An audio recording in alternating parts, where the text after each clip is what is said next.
Okay. Welcome, everyone. Welcome, welcome. Oh, Bring them in, Lauren. yeah. Come on, everybody. Welcome, welcome. Hello. All right. Welcome. Yeah. Etienne, hi. Hi. Hi. Welcome, welcome. Yay, Carol and Mark and Sharon In the waiting room. and Stephen and Mary and Amy. Carol. There we go. We thought we'd bring a little love from the Polish ambassador. That's right. Hi. All right. Welcome, everybody. Welcome. Thanks for joining. Hey, welcome in. My name is Lindsay Wood, the Tiny Home Lady, and I am joined here with... Hi, I'm Aria. I've probably talked to many of you at some point via email or over the phone, but I am the founder of Wilderwise. This is my partner, Lawrence. Hi, everybody. Welcome. Thanks for joining us. I'm so glad that you all could make it and we could have this conversation and share this time together. So I'd love to know where people are coming in from. Are you around the country? Put it in the chat. As Lawrence lets more people in the waiting room, into the room. And of course, managing mute. If you've got any background noise, just mute yourself. But we are definitely open. This is an open forum, other than, really loud, noisy room type of thing. But we'd love to hear where you guys are coming in from. Just in the chat, where you're at in the country, and add in as a bonus, what's the number one reason why you want to go tiny? Love to hear, right? We want to know. Right. All right, I'll be looking at that chat. If people want to come on camera, we'd love to see you. Vienna from Connecticut, and Freedom. She put a lot of M's in that one. Yes. Yes, right. Good. Freedom. All right, Lawrence is gonna be busy. I see people coming in. All right, Mary from Eastern Massachusetts. Amy, Pasadena, California. Added to my shares last night. Awesome. Carol Field from Miami and Highlands, North Carolina. And Mark the Whip from Fresno, California. Hey, Mark. Woo, welcome. We got Michelle from Sherwood. Hi. So if you guys are just joining us, welcome. Facts about myself. And we might mute you if there's some background noise. There we go. All right. We got Christopher from Portland and Michael from Kearney, Arizona. All right. I love it. People all over the country, from the East Coast to the West Coast, some in between. In between as well. I love it. Michael, thanks for coming on camera. Mary, Vienna, you guys rock, because come on camera. I mean, come on. It takes another level, right? All the same stuff. We love you and your names. I know people are driving or doing something that's not ideal. You don't want to be coming on. Oh, there she is. Joanna on camera. All right, Joanna just moved her cameraman from Atlanta to Washington and interested in Tiny Home 2014. That's awesome. I love it. It's time. It's definitely time. It is time. Yes.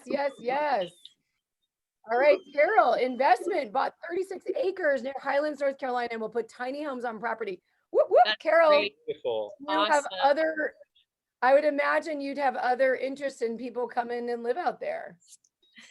Yeah. Oh, my buddy Mark. Hi, Mark. Mark and I go way back. Mark is kind of OG here in the tiny home world. Mark worked with Jay Schaefer on early workshops of tiny homes. Like what year, Mark? I can't remember. Way back, early days. All right, so welcome. I'm going to turn this over to Lawrence and Aria to rock this forward, and happy to be here as your MC, joy provider.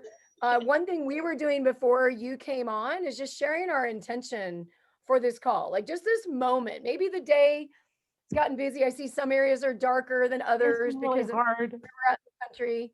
So we want to share a little bit about, maybe intention of what you want to get from this session, right? Maybe it's what you want to get, what kind of energy you're bringing. And then we'll just monitor the mic Everyone's got some extra feedback there. So if you guys get muted, it's just because we're getting some feedback. It doesn't mean that we don't want to hear from you. We just want to hear from you, but not the background noise. Awesome. Right. I think I'm still hearing something. So if you've got some background noise, just go ahead and mute yourself. All right. Awesome. So Tom is from Anaheim, and Aria and Lawrence, take it away. Hey, well, I want to say thanks again to everybody that took the time out of their day, out of their busy schedule to join this call. Aria and the whole Wilderwise team has been working so hard to bring our product to the next stages of production, to build homes for some of the people that are on this call here, and hopefully build homes for everybody else that's on the call here that is interested in going tiny in the future, and for anybody that Wilderwise aligns with. We really, like Lindsay said, we had an intention behind this meeting, and it was really to share information, to connect with the people in our community that have met us over the years or are involved with Wilderwise to any capacity, so that we can share information, answer any questions that anybody might have, and also so that you could hear stories from some of our kind of founding, for our first customers and first investors. So that being said, I want to thank you again all for joining us, and I'm going to pass it over to Aria. Yeah, so I fully align with what both Lindsay and Lawrence have said. Thank you all for joining. And big reason we wanted to start this call, this series of calls, is to bring people together and to tighten the Wilderwise community. That was one of our founding intentions with the company, was to really build community with like-minded people, for people that have a common vision, and to share that vision with the world and make an impact together.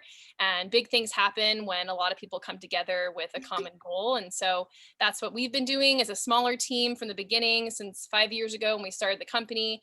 And we continue to grow that team and our community as the company evolves. And so this is the first time we're kind of holding a little soiree where people can get their questions answered. We can share what our intentions are, tell our stories, and then, in the future, in the next couple of years, eventually start building Wilderwise communities on, cluster developments, and having building, physical communities where people can share space and share land as well. So this is the beginning of it, and so grateful that you guys joined us and are in the early stages of this growing community. So thanks for coming along.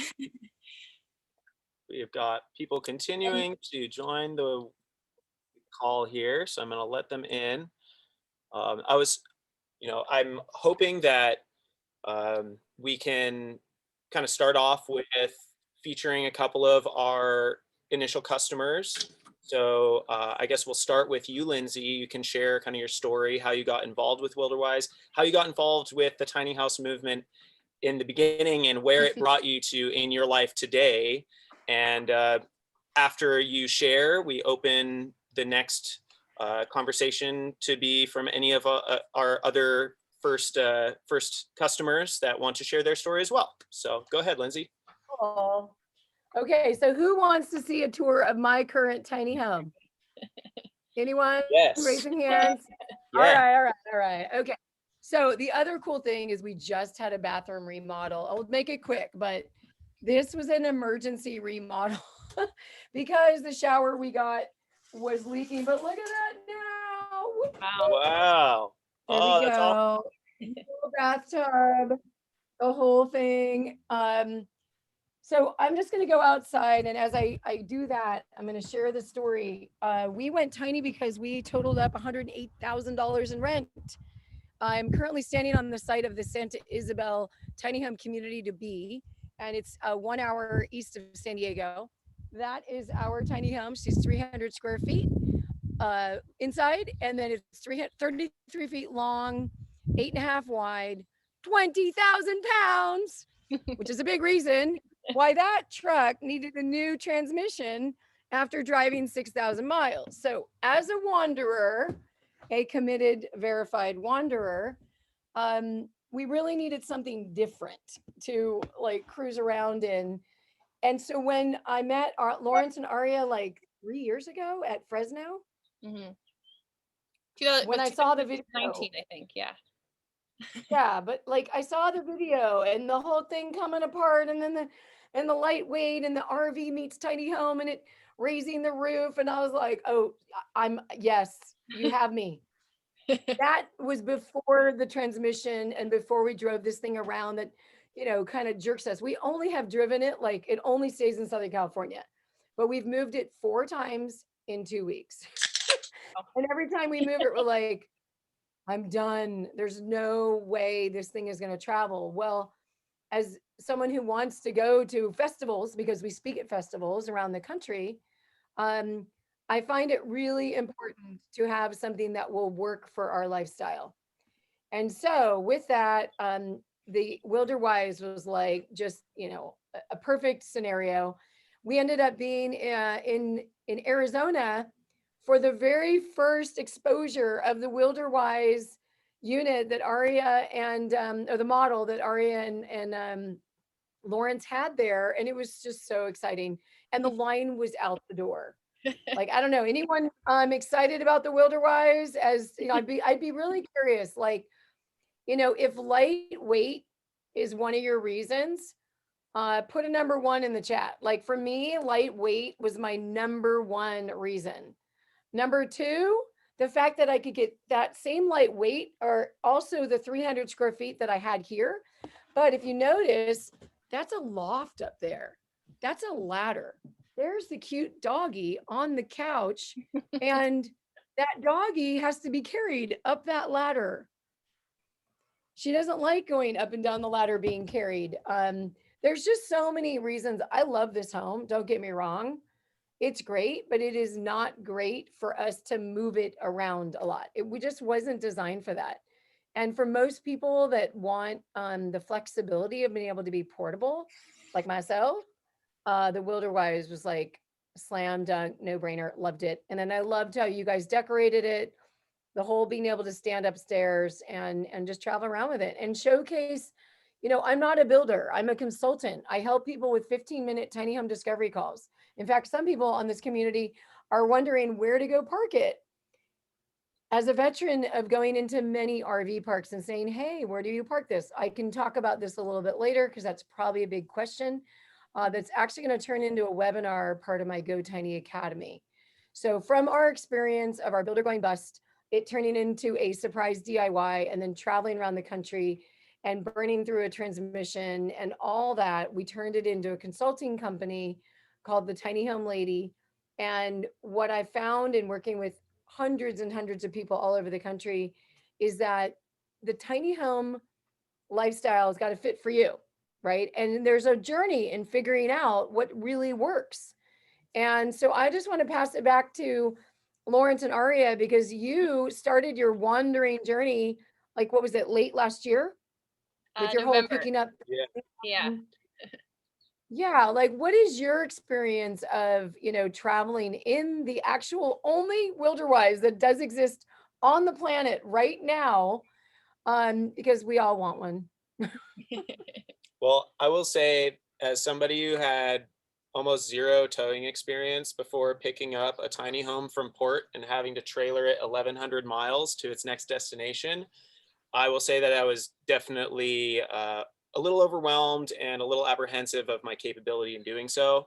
And now we've done over 2,500 miles of highway towing, and I feel far more confident in my ability to do so, and also the ability of any inexperienced tower to be able to have the the confidence to move this themselves. That being said, it has definitely been a big learning curve. We have done some extensive troubleshooting to like figure out what works and what doesn't.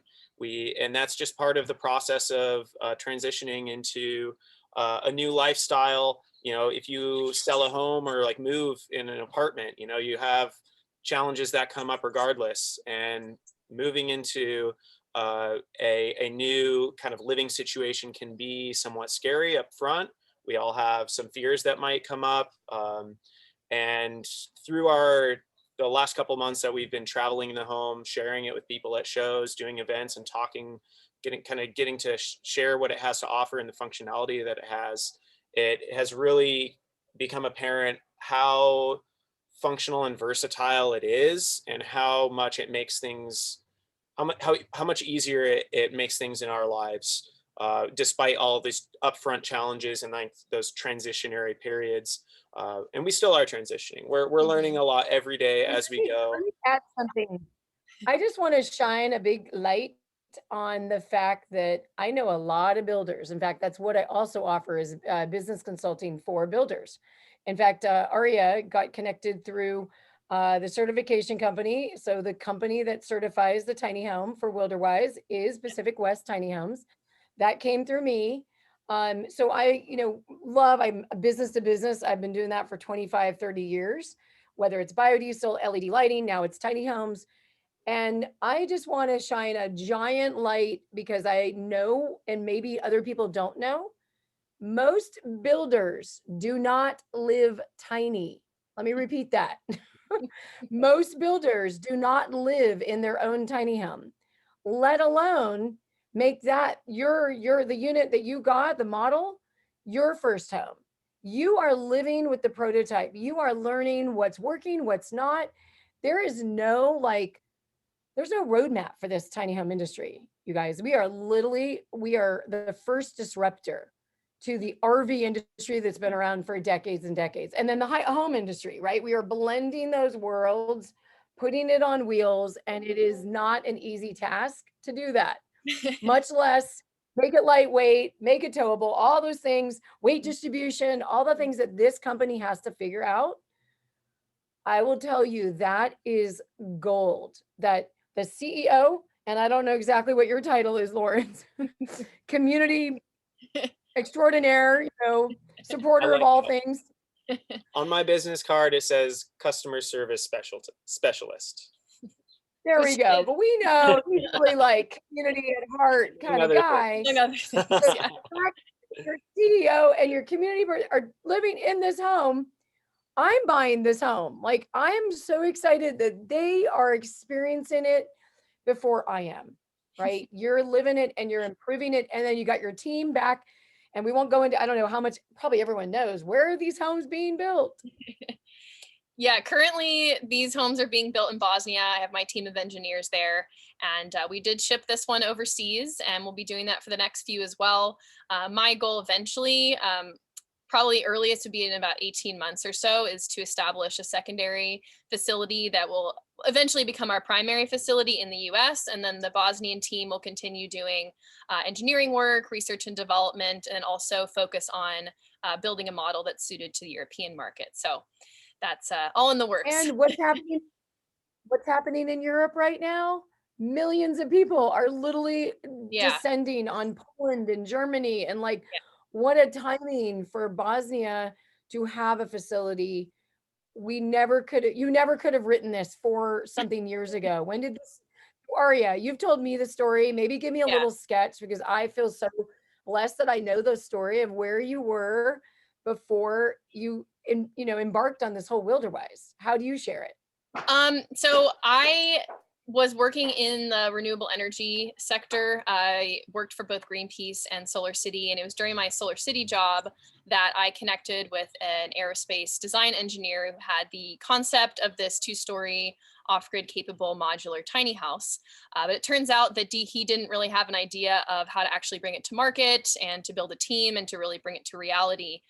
So that's what I did. I came in and I found our first funding. I found our first customers, built the brand around it, and kind of brought it to where it is today. Brought those engineers on, who eventually turned into our main employees, and they set up the whole factory. So it's has evolved a lot. Definitely a lot of surprises along the way. So definitely didn't see it playing out exactly as it has, but I think that's the fun part about it. It's always constantly evolving. And, we learn how to solve those problems as they come up and find solutions. And then it leads us on the right path. So. Absolutely. So I noticed Carol put in a question. Lawrence, did you want to jump to a question and then invite, I forgot who was the other person that had a tiny home on order, the first 10. We have a couple. We have several. Here. So maybe what we want to do is. How about we do a question and then go? Yeah. Oops, That sorry. sounds good. I think Okay. that since Girls asked All right, how our sewage system works, let's start there. So in this particular model, we have a composting toilet. So there's no black water, but there are gray water tanks in the house.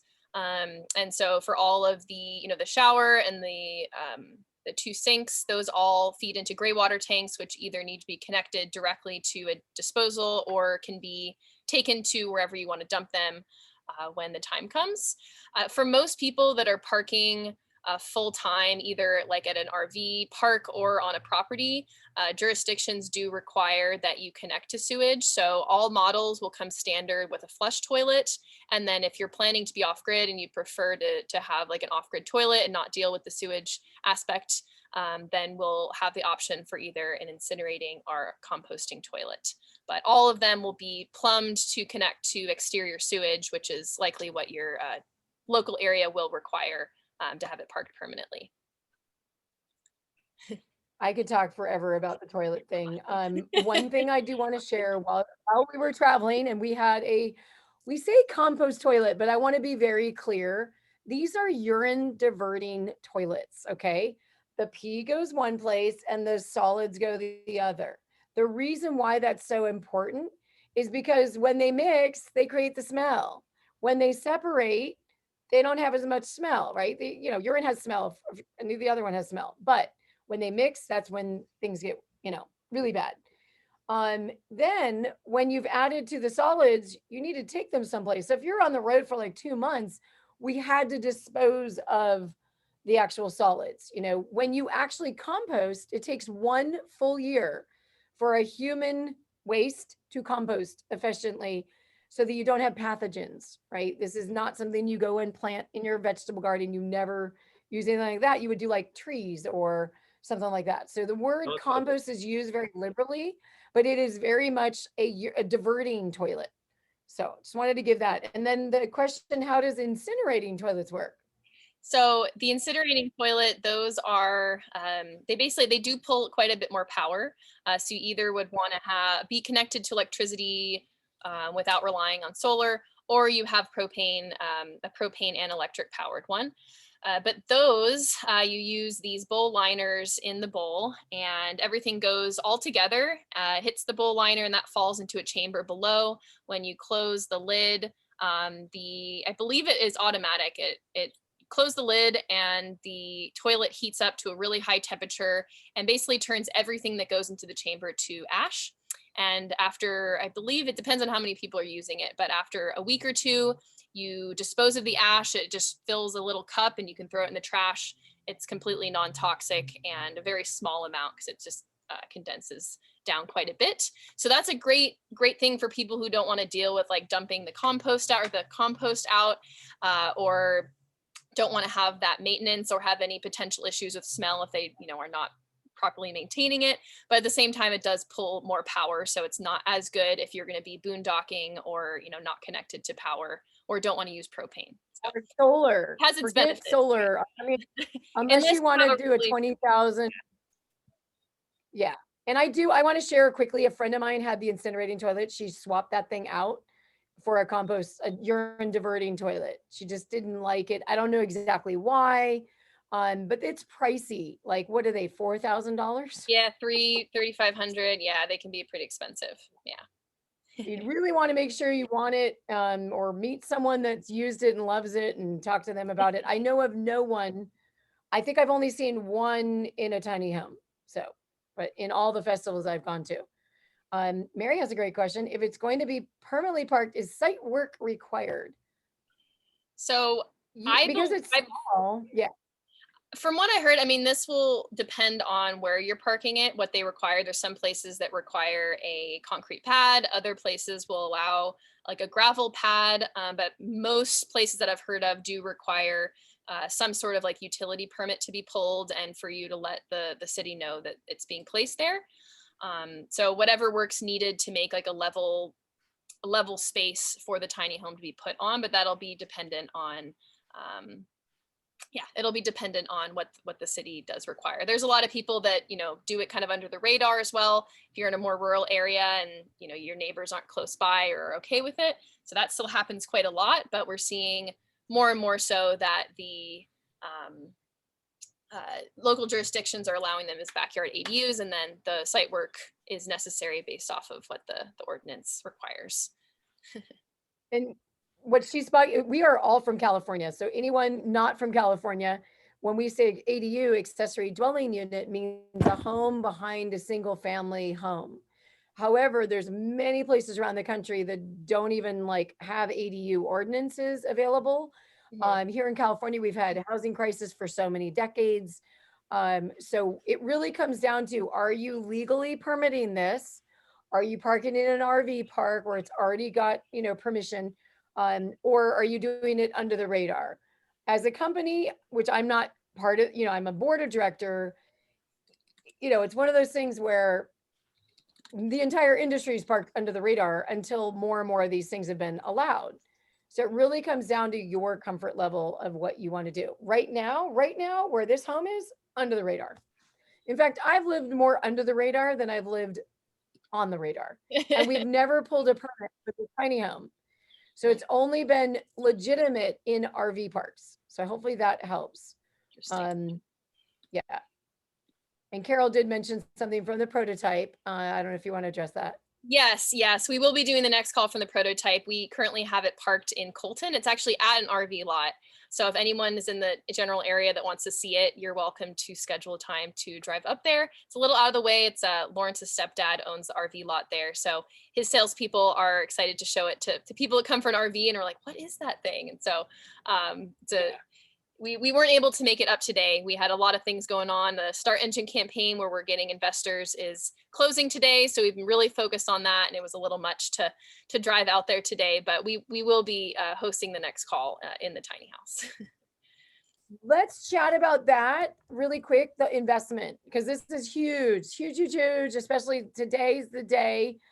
I'm going to share the screen really quick. And then how about right after we do that, then we'll open it up for one of your wonderful other people like myself, the Wilderwise team. Yes. So check it out. They have been at it for 9 days left, 7, 6, 4. It's like the New Year's countdown to the last days today.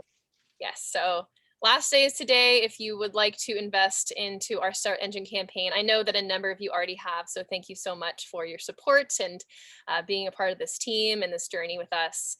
And the minimum investment amount is $250. So if you want to have some ownership in the company and see us evolve, that's a great way to do so. So thank you for the ongoing support, everyone. And we'll put, Lindsay already put the link into the box. $500,000 raised. It's huge. This is the company that's going. I'm going to be investing $1,000 today. I just got the chit chat with husband. We're like, I can't be a customer, a board member, a total fan, and not be an investor. So, and if it really wasn't something that I didn't have the cash flow right now, I'd do the 250. So, $1,000. Here we go. All right. So who's another wonderful person that you want to bring out to share?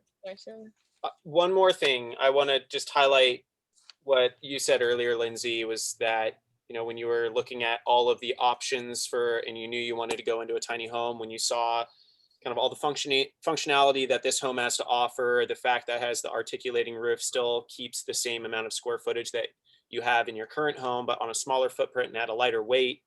All of those features came together in a single product that was funded by a very small investment. Our flagship tiny home prototype was built with that $500,000 investment plus some personal finances.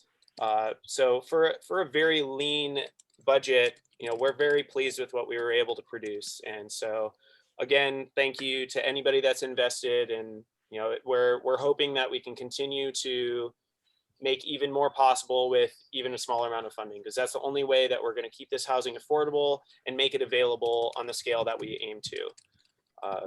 So that's all I wanted to add there, was that it's just really incredible that, you know, that up to this point so far, we've been able to even get to this point on just such a small amount of funding. So it's really where the community comes in, the support of the Yeah, people around us. it's been so. incredible. Over 620 people that have invested, and you know, out of that, we've gotten to this point where we're now creating customer models.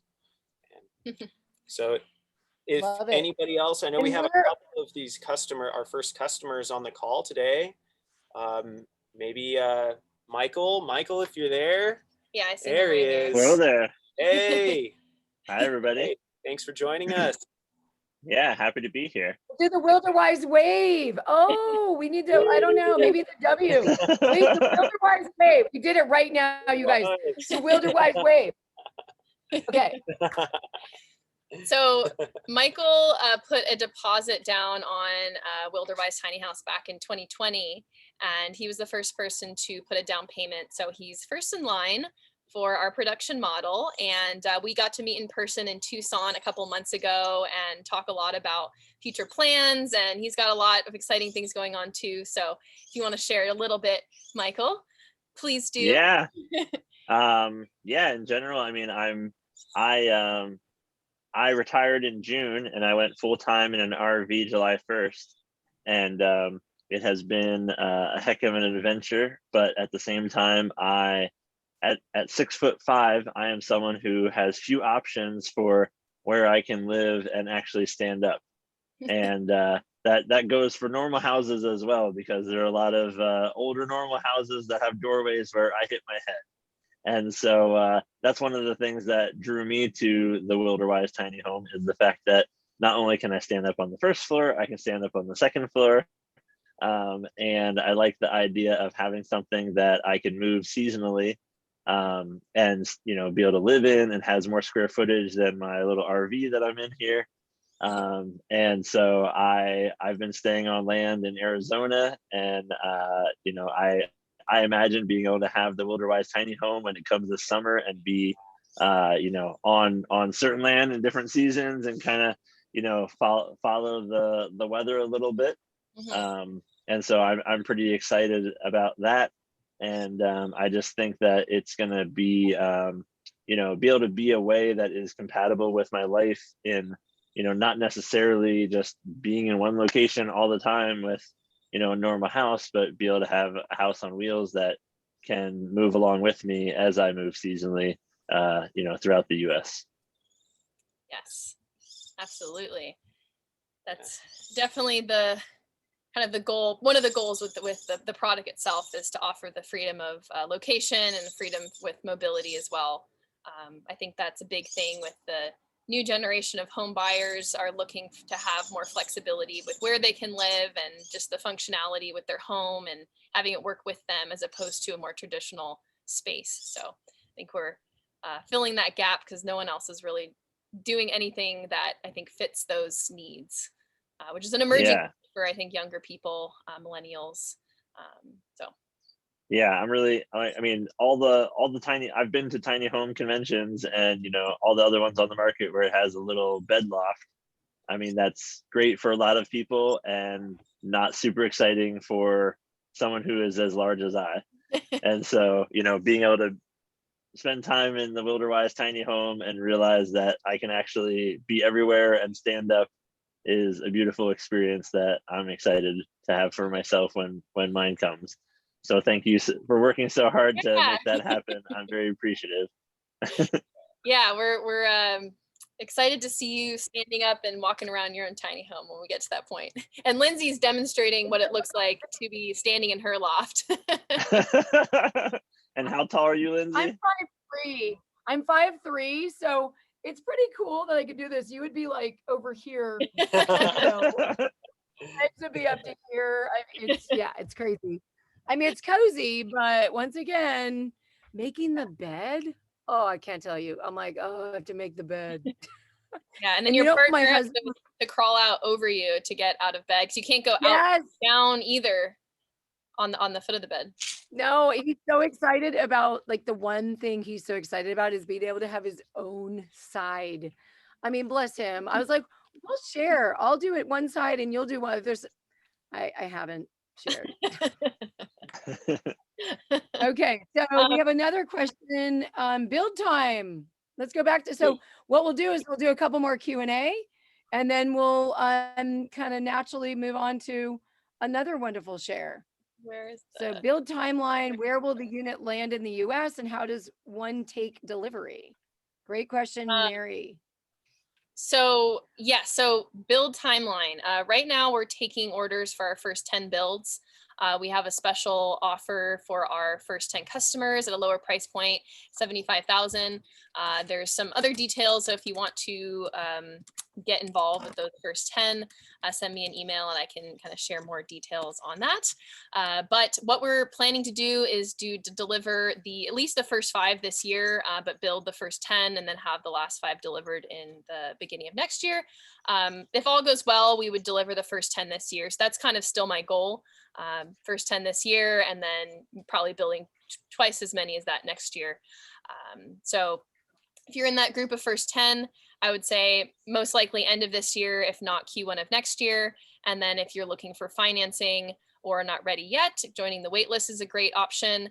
And we'll be building probably another 25 or more next year. So looking to get our build time to be shorter and shorter. Eventually, this factory we have can build about 4 or 5 per month. So we're looking at only a couple months for delivery because it has to come here. The final assembly will happen in the US, likely in Tucson, and then you would be paying for the delivery from Tucson to wherever your location is. And then here's a question from Julie. Do you have an estimate when you could add pop-outs? So all of our, all the add-on kits we're going to start working on next year. My engineering team is really focused on getting our production up and running. I just asked this question to him earlier today, and he thinks the first 5 will be where they're still like all the engineers are full on working on the building and the production process. And after doing like the first 5 and there's a nice system, we'll be able to hire just builders that can kind of follow that system so that the engineers can then start focusing on making modifications and add-on kits, the slide outs, the lifting mechanism to take you upstairs, all of the more kind of high-tech modular add-ons. So I would say the earliest would be probably the summer of next year that we'd have like the first working prototypes for that. I think that that's a good bet for the more complex ones, such as the slide outs and the lifting mechanism would be summer into fall of next year. The more simple ones, such as like the decks and awnings, may come earlier in 2023. We already have some of the designs for that. So the decks that fold up, those clip into the trailer, fold up. So those are a little simpler and will come earlier. But the goal is to be offering a number of the more advanced modular add-ons middle of next year. And something I'll add to that is that, you know, slide outs are very common in RVs. It's something that has been, it's like kind of a technology that's been utilized a lot for a lot of years. And so it really is up to, you know, if we hit certain milestones with funding, like that's definitely something that we'd be able to explore. It's not like we're reinventing the wheel with some that type of technology. It's not like, for example, we have the, I don't know, maybe some of you have seen on our website, the rendering of the Wilderwise being used as a houseboat. You know, that's a kind of thing that we would have to take extensive engineering into account for, and like a lot, it would be a much more timely process. Whereas incorporating some design elements that have already been used in RVs and in other applications in the past, it could be, it could transition and correlate really, really easily. So that is, you know, there's the possibility that, you know, it could be sooner than that. And Carol, I think you meant to send this out to the group, but she mentioned, I think they just answered that. Is your intention to have later add-ons work on the original 10 homes? I see. So, you know, once you have an original 10 home without a pop out, you're not going to add a pop out. Go sell that home to the next person and get the next Wilderwise. Well, I think that so I'll before I say 100% yes or no, I will double check. The idea is that it would be compatible. I think that there would be quite a bit of things we would have to switch out because the walls are modular. So each wall can be taken off. So if you take off the 2 walls that are on the living room side, remove them, the idea is for it to be kind of like a modular add-ons. So you can replace a wall with a slide out. I think it would change the overall kind of orientation of how you're using the room. So you might have to like remove the furniture. You'd have to kind of rethink how you have organized things in the space. But that is kind of the idea. So I can get back to you on that with the for sure if you'd like, Carol. It's like remodeling, like literally our bathroom had a remodel. I did that section of remodel. I know our lives change and whatever we start out. Well, the nice part is this industry, because there's such a demand for tiny homes, there's also demand for aftermarket, used tiny homes. So if it is all of a sudden in a situation you're like, okay, we're ready to move on to something different. There's also a lot of opportunities to like, you know what, I'm going to keep this one and rent it out short-term rental or rent it out to someone else. I mean, there's so many opportunities. Cool. And then Mary, let's see. Oh, the furniture is not built in, correct? The furniture is not, but the cabinetry is. Well, some of the cabinetry is.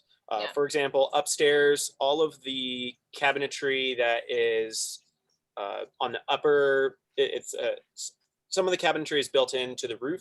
The upper module has cabinetry that hangs from it, and that's required to be there. That has to be built in, but there are freestanding cabinets upstairs, but all of the cabinetry that's downstairs is built in, but the furniture is not.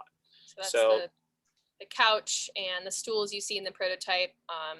Those are not. However, we actually are planning to build a custom couch, because one of the things with tiny houses is that usually the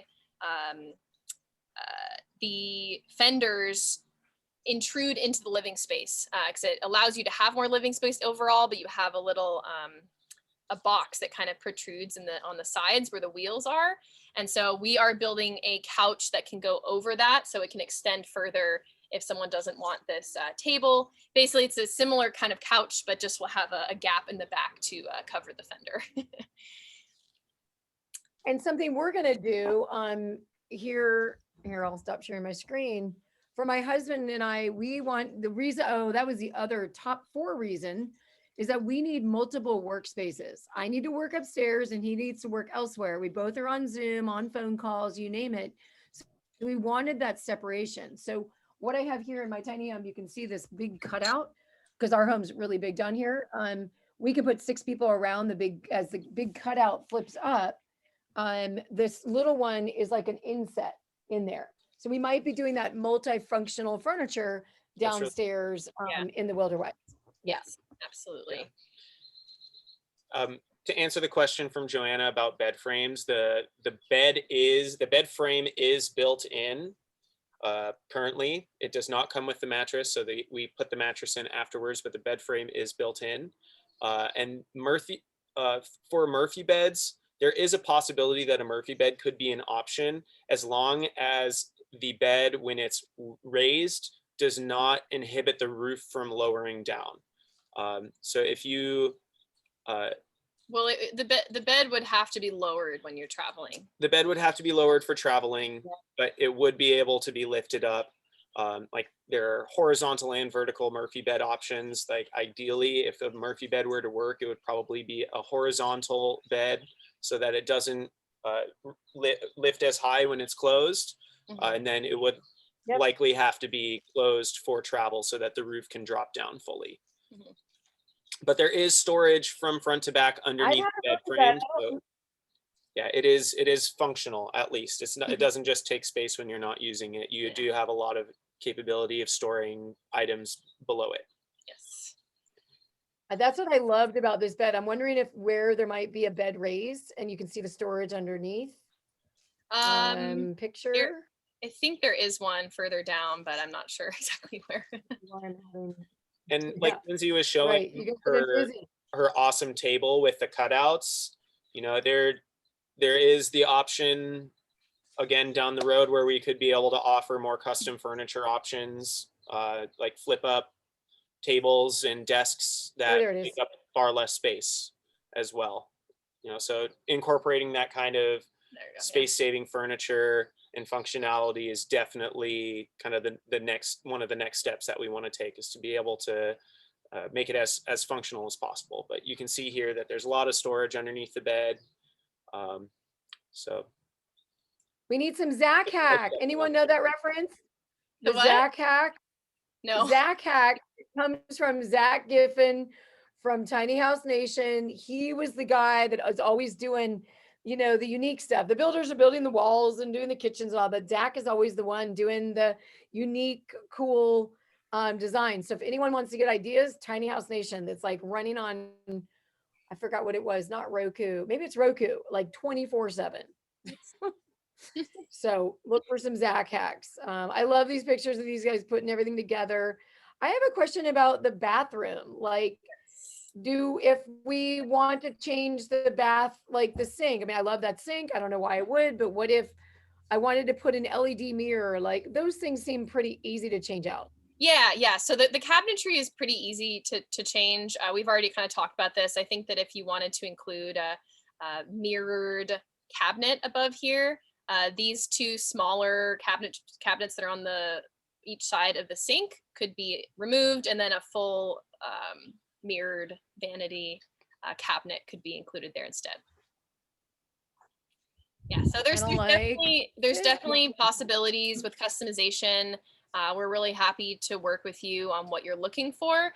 Some requests may not be possible because there are some restrictions with kind of the sizing of the house, the electrical draw of different appliances, the way that the whole lifting roof mechanism works. So there are certain things that are going to be very challenging to include, but then there's a lot of customizations that I've received where I'm like, yeah, it's no problem.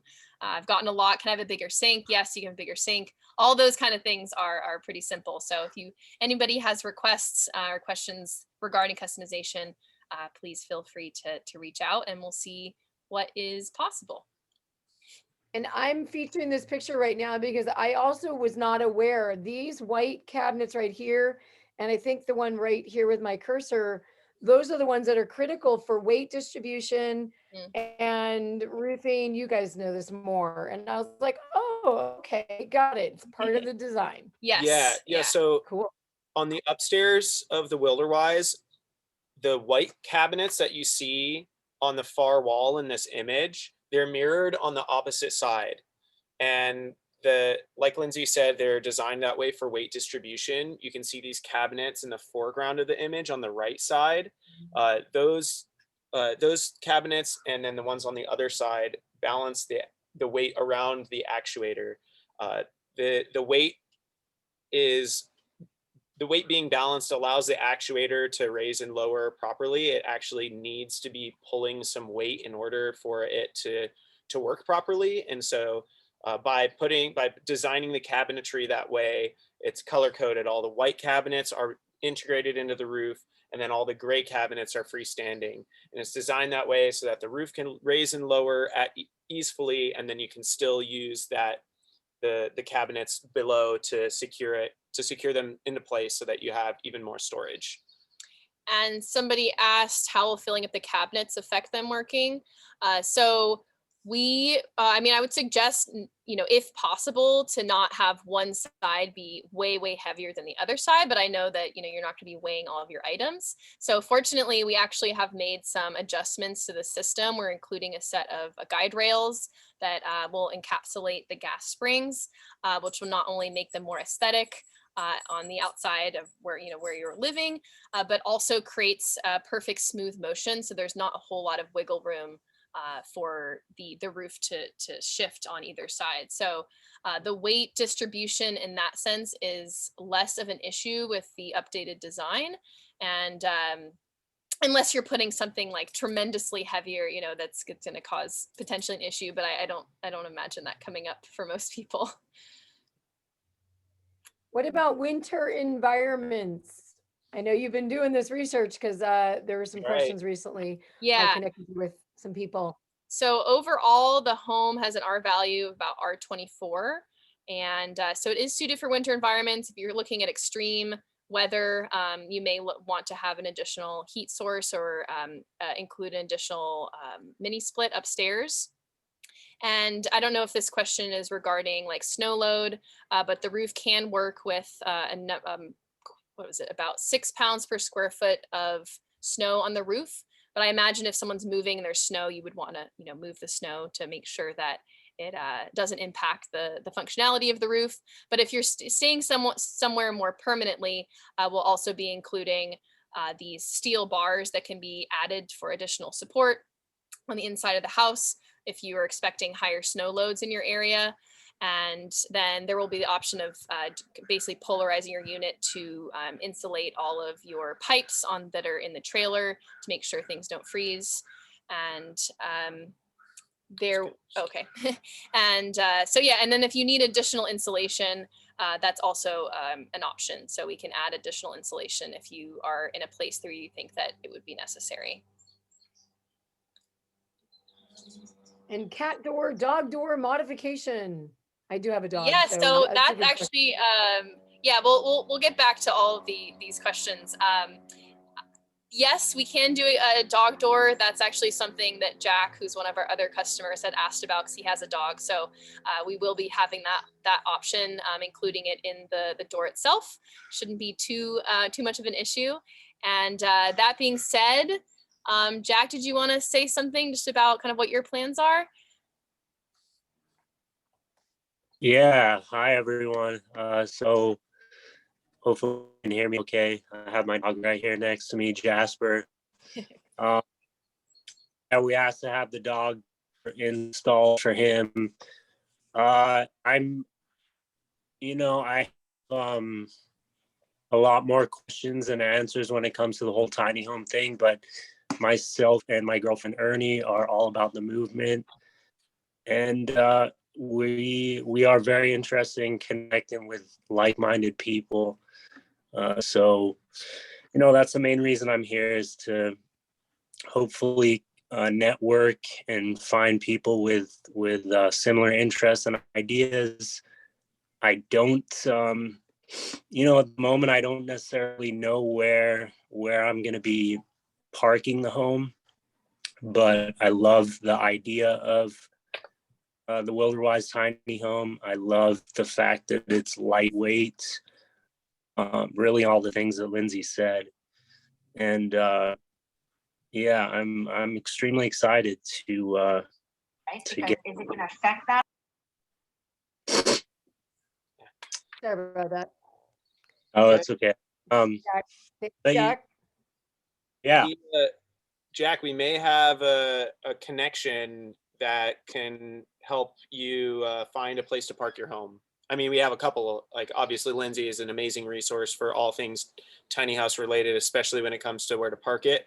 But we also have met another builder from the Phoenix area that, they build a lot of homes in that area, and they say they have a lot of customers, and they offered to kind of share their resources and help us connect our clients with places to park them. And so I know that you're coming from that area and they're in that area as well. And if they are already, housing people in their tiny homes in the Phoenix area, we're pretty confident that we'll be able to work together to help you find the resources to connect you with the land to place your unit. And I just had an epiphany. Lawrence and Aria and myself, we've all been at the recent festivals in Fresno and Tiny Fest, and I've been talking with them about RV parking. I personally just went to an RV park in El Cajon. Hey, do you allow tiny homes? No. I've gone to the one in Oceanside. Hey, do you allow tiny homes? No. And then I turned that no into a yes. And there's actually a whole system that I use to do that. So I was thinking about doing this as a one-off and a webinar and all that. However, I just had the epiphany. I'm going to embed that webinar I'm going to do is going to be part of my big Go Tiny Academy. But because this community is so dang cool and I'm on the board, I want to offer that one webinar, just like kind of like a chapter in a book. Like when you read, you get on Amazon, you get like a chapter or something like that of a book. You'll get that one webinar for the Wilderwise community.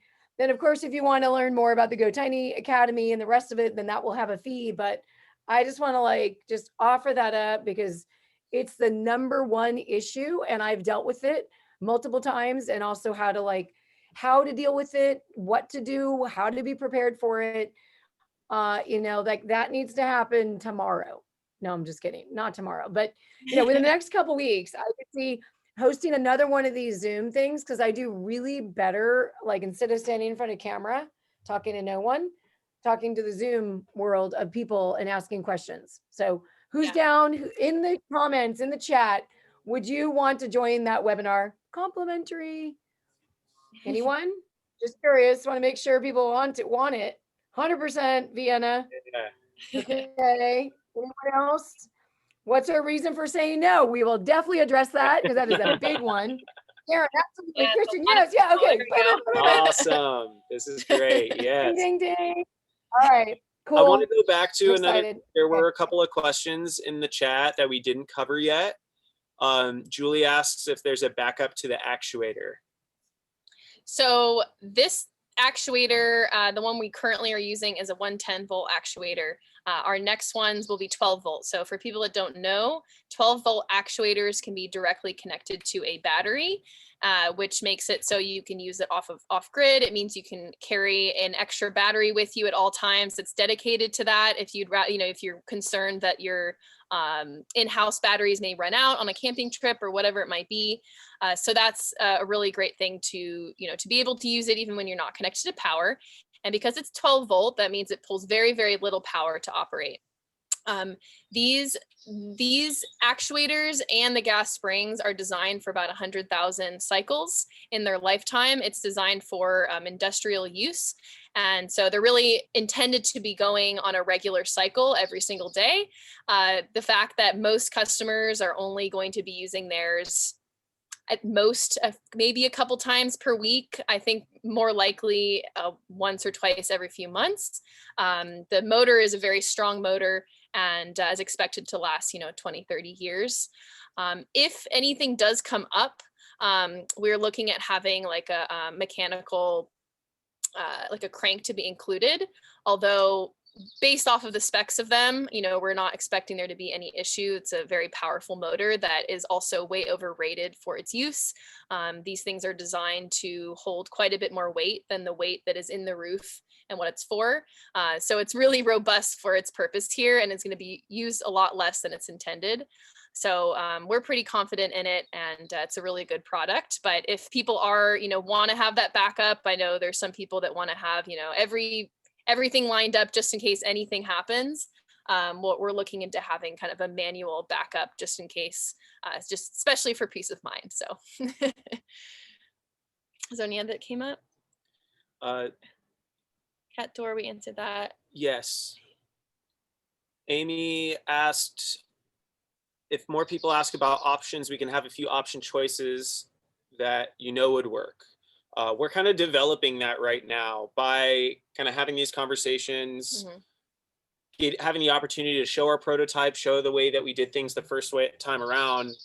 We got featured by Tiny House Expedition, and they, in the week or 2 weeks that our video has been on their platform, there have been a lot of questions and a lot of feedback regarding different layouts. And so we're basically at the stage right now where we have the opportunity to really field all this information and see what people are really most excited about changing and having as options. And so we're really developing those options right now with this feedback.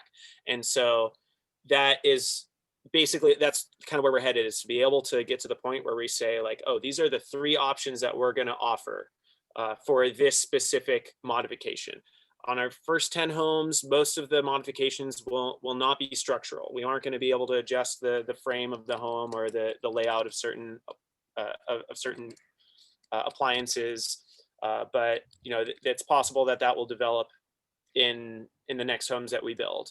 But to be able to kind of show the home now that we have our prototype, and to kind of hear from our initial customers, that's going to allow us to set up those first kits, to set up those options, so that as more homes are being built, we'll be able to say, yes, these are the 3 options that you have when it comes to your kitchen. You will or will not be able to have a window in the kitchen space. All of these things are still in development. So by having calls like this, by working with our initial customers, we're kind of figuring out what those options will be moving forward. And we will have a comprehensive list developed so that it's a lot easier to choose. It's just in the works. Was there Sorry something about that. we Just have muting there? people. Do we have other questions? That was to us directly. I'll Okay. call him this week. Have you encountered any surprises living in the prototype? None. Yes. Let's see what we're. Yes, we have. Well, I would say. Wait, before they go on, this is why we are all so grateful that the CEO of the company living in the prototype.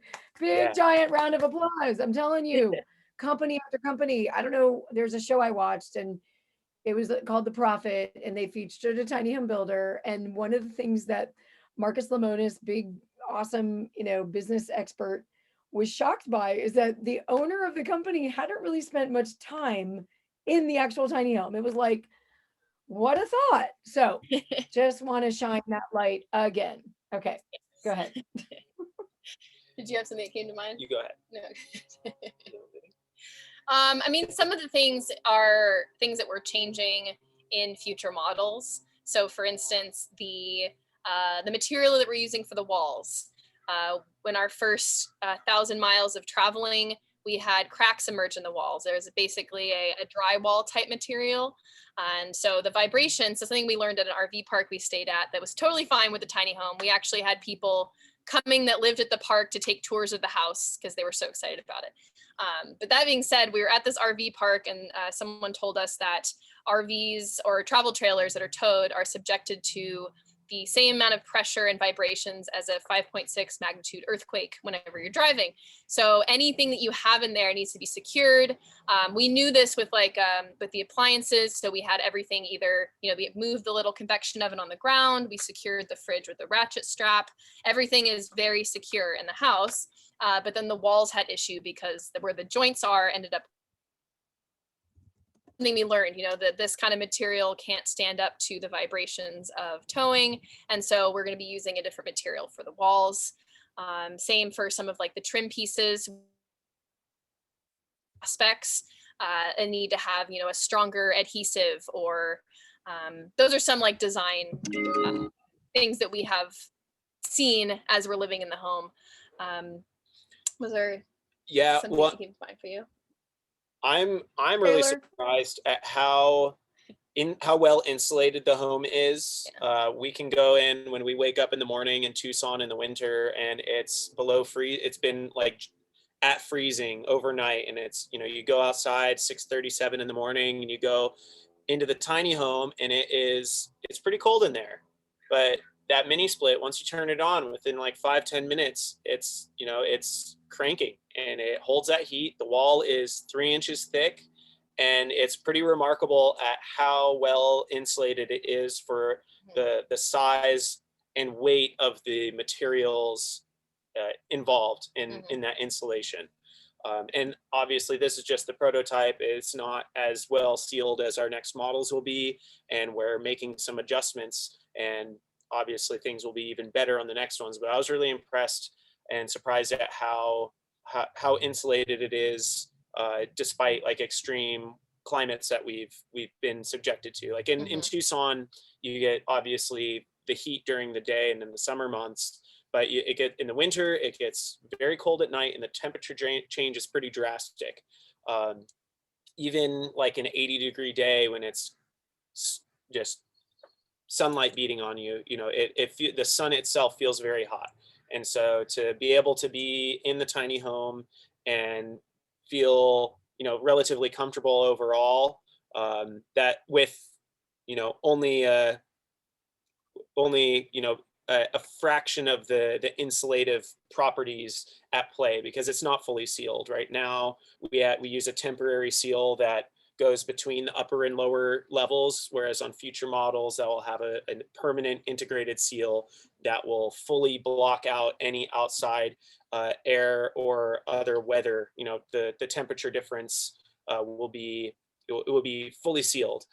And so right now, even with the fact that we have some slight gaps, just because that's the way that we had to do it with our prototype, it's still remarkably temperate when we use the heating and cooling when it would normally be far hotter or far colder outside. And one other thing that comes to mind as well is that I am actually so impressed with how much space there is, like how the space feels. So Lawrence and I, if you watched the YouTube video, we talked about our story of living in tiny spaces. Right now, we're right outside our studio that's in Laguna Beach. It is much smaller than the tiny home. It's 180 square feet, and we lived in it together for 3 years full time, and now we live in there a few months out of the year here and there. And the space is so much more segmented to be functional in the tiny house as opposed to our studio here. So we have really efficient appliances. It's only 2 burners and a small convection oven, but we're like so impressed by how quickly the water heats up, how quickly, the food bakes. Just the functionality of the space as it is so it's such an upgrade from what we had been used to, and also having like the private spaces. So our bedroom is upstairs, whereas downstairs the kitchen and living room, and being able to have each of those segmented spaces, even though it's still such a small space square footage wise, makes a really big difference in how the space feels overall. Yeah, and in livability. Yeah. And honestly, there are more cabinets than I think we even need. And we've had some people do tours of the home and say like, wow, I wouldn't even need all this cabinetry. And that's great for us, knowing that we put so much cabinetry and so much storage that some people are like, I could even do without that. And that's something that I think is pretty remarkable about the design, and something that definitely surprised me was, trying to put all of our things in there, all of our belongings while we're traveling and living in the home on the road. There's still cabinets that aren't even touched. It's like we don't even have stuff to put in them. And obviously, if we were full-time living with all of our belongings in this home, that probably wouldn't be the case. Right. Yeah. And it might be. Like Aria said, we lived in this 180 square foot space it was actually 3.5 years full time. And, we definitely have done some downsizing and realizing what we need and perhaps what we don't need. And that process will continue to evolve as we live in the home more, but just the fact that there's so much storage and it's more than we could have even needed at any point is pretty remarkable. Yes. I see some questions coming in here. Yeah, there's a couple here. I'll get so ventilation, heat recovery, ventilation, and then the other one is exterior storage on the rear. And then I wasn't sure if you wanted to also bring in another person to share about their story. So yeah, and then maybe we'll wrap it up after this. Yeah, so we can answer these couple of questions. We'll have someone else speak, and then, we're happy to stay on the call if other people still have questions they haven't asked for a little while longer. And then, of course, people can leave as they see fit. And thank you for being here. Yes. Yeah, thank you so much, everybody. So Joanna asked a couple questions. She said, can we have an outdoor flip-up table bar to open up into the indoor? As well as, she asked a second question. Scroll down. Exterior storage. So I'll start with that. Exterior storage, yes, there is exterior storage. It's on the tongue of the house. So the current model has a box that we added after the fact, but we're going to be creating our own storage box for customer models. The tongue will also have the propane water heater and propane tanks as well. So it's going to have and the condenser unit for the AC. So there's going to be a lot of functionality there, as well as a storage box that can be used. Yes, you can see it here. That's our storage box that we're currently using. We have spare tires on it as well. So there will be, what we're putting in the storage box are all of our like tow components. We have leveling jacks in there. We have our hoses and our extension cords and different filters for the water, and we have little safety triangles in case anything happens on the road. So that's kind of what we keep for water pressure regulator. We have our water pressure regulator on there too. Yes, so we don't blast out the pipes from our just did that on our cab over camper. We just did that on our cab over camper. We didn't put it on and we sprung a leak. I'm like, so yeah.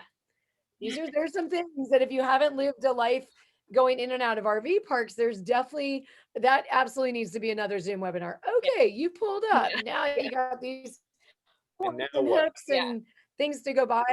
we go to RV park stores and we get like, you know, there's kind of excitement like going into an office store or a supply store. I know some people get excited. We get excited about hardware stores, RV stores, and office stores. So the other All right, question that sorry we about that. asked, I think Joanna, you had sent me an email about this. I think that that's something we can try to include. There's one window, we're actually changing the design slightly. The front window, the one that's facing the porch, I guess it's technically the back window. We're making into one large window instead of two smaller ones because we're widening the door. And so that kind of changed things. We're making one big window. So if that could potentially be made into a bar of some kind, so you have seating outside. And then on the inside, if your couch doesn't extend all the way, you could have seating on the inside as well. So I think that is doable. We just have to kind of look at how that would work and setting it up, but it doesn't really affect the structure as much. So you include all of that in a kit. We will work on that, a kit. Yeah, I think that would be a cool idea. I know I saw that photo. It's would be a nice effect. So we will be looking into that as we start building these next few and seeing how it'll work. Just it'll be a little different than the prototype. So as we're building Mike's, I know he left. We'll see how that would work in the new updated model. And there was a question on what is this house next to? Funny enough, the house is like right behind me right now because I'm on the Rebuilding Green area. So this is the Wilderwise. This is from Rebuilding Green. It is a park model. Just to give you a little education here, there is no movable tiny home standard. So there's 4 types of tiny homes. There we go. And if you go into a building department and say, I'd like a tiny home, they don't know what that is because they only speak in building standards. And there is the movable tiny home that you see, what Wilderwise is. There's the RV park model built to an RV park model ANSI standard. There's the modular built to a state building code standard, whatever state it may be. Finally, there's the HUD, which is housing urban development. Think of former days, your double wides, your 400 square feet or more. That is a park model. What's interesting is this home right here is getting certified to the RV park model because there is no movable tiny home standard. That is being worked on by a group of builders called the National Tiny Home Builders Committee, which I've been a part of for the last, actually Aria as well, for a number of months. Nick Mosley with California Tiny House is spearheading that, writing draft language, all of that stuff, because this industry really needs our own standard. Yeah. Just to geek out on the little standard certifications for a moment, the Tiny Home Industry Association is the one that is working to advance the legalization of movable tiny homes. So I'll put that link in the chat. We're members, Aria with Wilderwise, the Tiny Home Lady, actually most people that were at that show were members of THEA. So it's something to think about as you want to support the industry.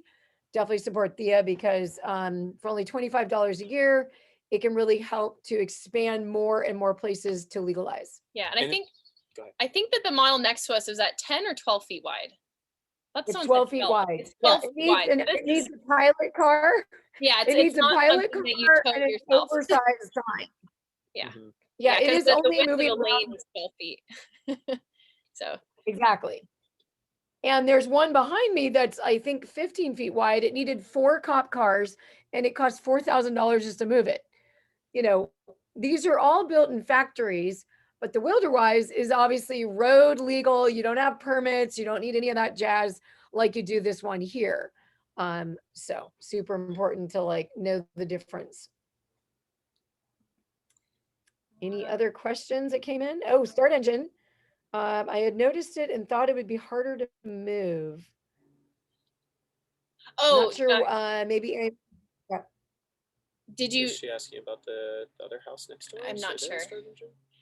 Oh yeah, the other house would be harder to move for sure. Yes, definitely. No, I think. Oh, that picture. I think I did post that picture on one of our updates, if that's what you mean, Amy. And yes, it would definitely be harder to move. It's not intended to move. I had to tell people that at Tiny Fest, where they were like, "Well, what about this one? Is this yours? Like, can I bring this?" I'm like, no, you can't do that.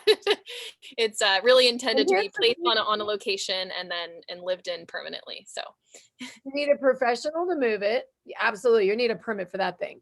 Plus it's about $8,000 to set it. These are big 400 square foot homes. So it's only 100 square feet more, but the materials and everything that go into that home make it obviously way heavier. I don't know what the weight is. Mine is 20,000. So just think about how, the benefits of the Wilderwise, the lightweight, the portability, and the size of square foot of fully, I call it stand-upable space, even though that's not a word, but it literally is, you can stand up in the whole unit, up and down. That was the big game changer for me, realizing the benefit of not having to crouch down for a loft. Oh, cool. Ventilation question again. So maybe talk about ventilation. Yes, so just getting my chat back. Window. Maintaining interior air quality. Is there ventilation? So in our first model, we don't have any specific vents. I mean, we basically have been using just opening the windows, but I've had a number of people that want to have ventilation in both the bathroom and the kitchen. So that's definitely something that we're planning to add for those that need it. And as well as the AC unit provides air conditioning for that purpose. We'll also be including vents in the floor of the first level, which is the floor of the second level, which is the ceiling of the first level, so that the air can circulate through the upper and lower levels without needing a mini split upstairs. But for those that would prefer it and are maybe living in a more extreme climate that want to have heating and cooling in the upper level as well, that can be included, and it would be connected to the condenser that's on the tongue. So yes, there are a number of ventilation fans and things that can be added into the space because for yes, windows as nature's air conditioning. And that's what we're doing. I have someone who is planning to park in a place where it goes below 0, and she doesn't want to open the windows when she's taking a shower because it's freezing. So having a vent is really important for certain climates. So yes, that will be an option for those that need it. Another one is I'm really big on the Lunos. It may not be the Lunos, but a heat ventilation exchange system. And I will trust Aria and her team of engineers to figure out which one is best for me based on the different types that are out there. It's something that is heavily used in this thing called Passive House. It's a building style that's probably the most eco-friendly building style out there because it reduces the need for HVAC. But because these are movable, they use a lot of like cement and all that in those situations. But this is movable. So there's other ways to get that kind of ventilation air quality. I wish I had done it in this home, but because the builder went out of business, we didn't. So then if you could talk a little bit more, I answered the question, does yours need a license plate like this one does? And I said, the Wilderwise has a VIN number and as such is registered with the DMV. Yes. So you will pay a yearly for registration like you would a trailer. Yes. How do you guys handle, if I'm going to buy that from you, do you kind of turn it over into my name and then I go and deal? Tell me a little bit more about the signing up. Yeah. So DMV. you would be the one to actually register it with the DMV, but you would have all of the paperwork from us to do so. From what I've heard, you don't have to bring the home to the DMV. You just need to have the registration, the VIN number, and all the details that they require. So you'll have all of that paperwork that's needed, and then it gets registered and you get your license plate. If you're not using it on the road and you're just parking it somewhere, you don't have to keep the license plate on it, but it will be registered with the DMV, similar to how an RV travel trailer would be. So ours does have a license like plate. non-operable car, like a non-operable car Yeah. kind of thing. Like don't move it on the road. Yeah, and a lot of And people, what about, as I say, a lot of people that Good. have it parked on a property that aren't traveling will put a skirt around the bottom, so it looks more like a permanent house, and then you can take the skirt off, put the license plate back on, and then travel with it if that's what you're aiming to do. And and then we also wanted to get some of our other customers to share their story. I know we have Vienna still on the call, and Leah is there too. Vienna, did you want to say anything about what you're hoping to do? So I'll just give a short introduction. She's actually first in line for a larger size Wilderwise, so a longer model, and she's been really excited about it since probably the last couple of years. We've been in communication, and so she'll be getting the first of the larger ones that we build likely next year. And Yeah, would love to hear just a few words from you, Vienna. So, hi everybody. My name is Vienna, and I am so excited to not only be on this call today, but to see all your lovely faces and lovely names. Like all of you, I have my reasons for either just wanting to go tiny, but specifically for this tiny house. And I came into, the tiny house community. I did so much research and I just went through so many companies and nobody was willing to work with me and customize exactly what I wanted. And that was really important to me because I have a dysautonomic condition, which means that my brain doesn't communicate properly with my heart. So my heart rate will become kind of erratic and go too fast when it's not supposed to. So in response to this, I have a service dog who is actually upstairs eating dinner right now because I'm on the East Coast, so it's a little late for her. But actually, I have a picture of her up here, but it's blurry in the background. But anyway, so it was really important for me to find somewhere because I had been staying in apartments and they had always made it very difficult for me, even though it's technically illegal to say no to having a service dog as a resident, but still, they would try to find any reason to say no to my application. And not only that, but renting an apartment is kind of throwing money out the window in a way. And coming from a student, somebody who was an undergrad, and I just got my master's, and now I'm looking to go into a PhD program. Yes, thank you. It's a lot of work. I'm trying to save every single penny, nickel, and dime, and just find my freedom and live as stress-free as possible, and be able to have my dog and not have to worry about a landlord giving me crap about having that dog on the property. And to also have this actuator going up and down, to be able to have the extra space, to be able to have the elevator for days when I don't feel exactly well, would be a huge game changer in my life. And to be able to put my name on something that is mine and to not have to just throw money at a landlord that doesn't appreciate me, probably doesn't know my name, and doesn't really help me at all in any way possible. So I am just so thankful that I found this company, and of course Aria, who has been in communication with me, like she said, for years. And this was the first company that actually wanted to help me and work with me. Like we were saying before, I have the first model that's going to be around 30 feet. And it was so refreshing to hear when I said, I really, I love the 20-foot model, but I really, really want it a little bit longer because I have a dog and I had to get my dog an emotional support bird because I put that dog through so much. So now I have a bird too. So please, I need a little extra room.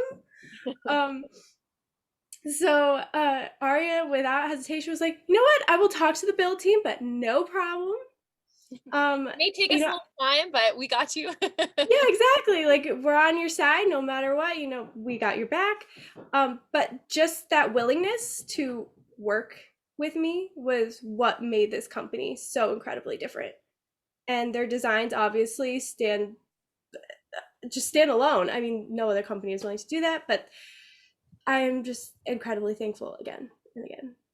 So well, thank you, Vienna. Yes, we're really excited to be providing a home for people that it suits it for people that haven't been able to find something that suits them, and filling that gap, because I think there is a need for it. And right now in the market, there's a lot of really great options, and I think there's also a groups of people that those options don't meet their needs, and so we're looking to fill that gap and help people like you. I think a lot of these people are in the younger generation wanting that kind of mobility, the ability to have the freedom of location and find their freedom at a lower cost than what traditional homes have. So we're really excited to build your XL tiny home.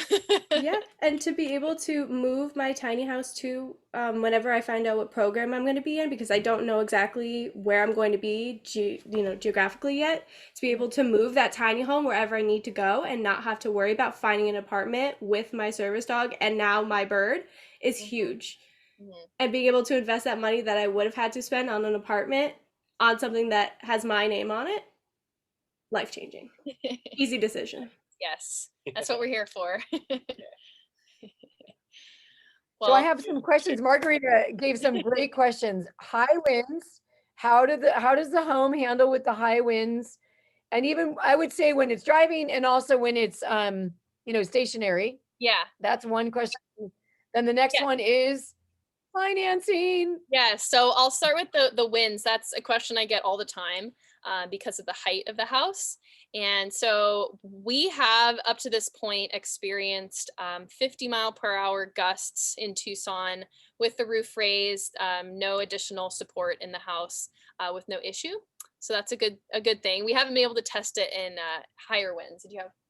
Yeah, just to clarify the conditions, we were getting sustained winds of 30 miles an hour with gusts up to 50, and they were coming along the broad side of the trailer.